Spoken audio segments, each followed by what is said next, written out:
More than 130 rounds of ammunition were seized yesterday during a targeted operation in Rose Heights, St. James.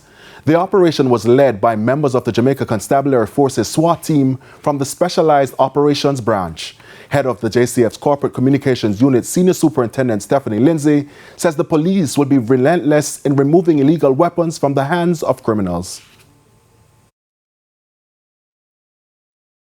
They are going through the necessary investigation. The last time I checked, I didn't get information that anyone was arrested, but I know they are proceeding with the investigation even as we speak.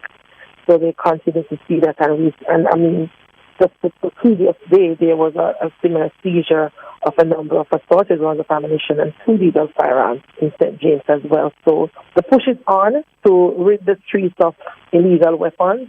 We know that we have the new law that comes into effect where there will be stiffer penalties and greater accountability for persons who are found with illegal guns. So we are working, the JCF, the JDF, and all our other partners to get the guns off the streets and to apprehend those who are responsible for being in possession of them.